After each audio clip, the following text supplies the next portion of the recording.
नाज़रीन मेरा TV news में आओ हैं सारा सुमरो हिन बुलेटिन में मूंसां गॾु साथ ॾींदो मुबशिर सोलंकी। सभ खां पहिरीं हिकु नज़र हेडलाइन ते। वाशिंगटन में गसा अमन बोर्ड जो पहिरियों इजलास, वज़ीर आज़म शहबाज शरीफ समेत 47 मुल्कनि जे सरबराहनि जी शिरकत। अमरीकी सदर डोनाल्ड ट्रंप जी सदारत हेठि इजलास खां अॻु अॻवाननि गॾियल ग्रुप फोटो कढायो वियो। अमरीकी सदर ट्रंप चयो आहे त हिन दुनिया में 8 जंगियूं रोकरायूं जिन में केतिरियूं ई मुश्किल जंगियूं भी शामिल हुयूं। पायदार अमन लाइ गज़ा अमन बोर्ड अहम फोरम आहे।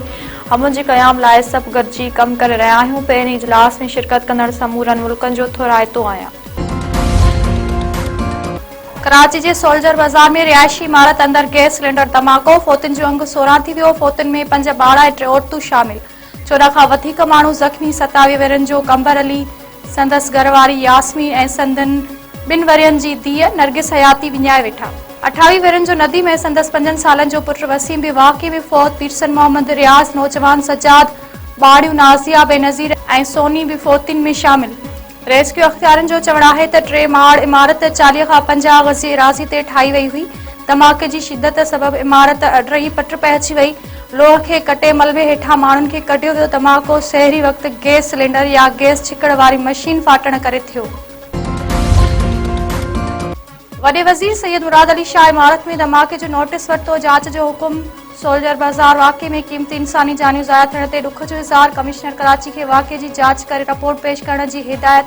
ज़ख़्मियुनि खे बहितर तिबी इमदाद फ़राहम करण ऐं मुतासिर ख़ानदाननि सां ताउन जी भी हिदायत। सीनियर सूबा वज़ीर शजील चयो आहे त अफ़सोसनाक हादसे ते सिंध हुकूमत ॾुख में वरतल आहे। फोतिन जे वारसनि सां ॾुख ऐं हमदर्दी जो इज़हार कयूं था। बाजोड़ में दहशतगर्द हमले ते अफ़गान नाज़िमुल उमूर जी परॾेही आफ़ीस तलबी। पाकिस्तान ख़िलाफ़ दहशतगर्दी लाइ अफ़गान सरज़मीन इस्तेमाल थियण ते डी मार्च कयो वियो। परॾेही खाते जे तर्जुमान ताहिर अंद्राबी चयो आहे त बाजोड़ में दहशतगर्दनि जे हमले ते अफ़गान हुकूमत लाइ एहतिजाजी मरासिलो उमाणियो वियो आहे। पाकिस्तान ख़ारजी ऐं सहूलियतकारनि ख़िलाफ़ कार्रवाइनि जो हक़ महफ़ूज़ रखे थो। हफ़्तेवार ब्रीफिंग में परॾेही तर्जुमान वधीक चयो आहे त अफ़गान हुकूमत समूरनि दहशतगर्द ग्रुपनि ख़िलाफ़ असराइती कार्रवाई यकीनी बणाए। परॾेही खाते जे तर्जुमान वधीक चयो आहे त पाकिस्तान में दहशतगर्द हमला प्रॉक्सी जंग जो नतीजो आहिनि। बाजोड़ में दहशतगर्दनि जे हमले में 11 पाकिस्तानी फ़ौजी शहीद थिया हुआ।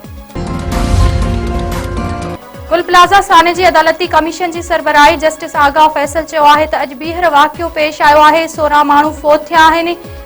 छा 40 खां 50 गज़ जे प्लाट ते ऊची इमारत ठाहिण जी इजाज़त ॾेई सघिजे थी?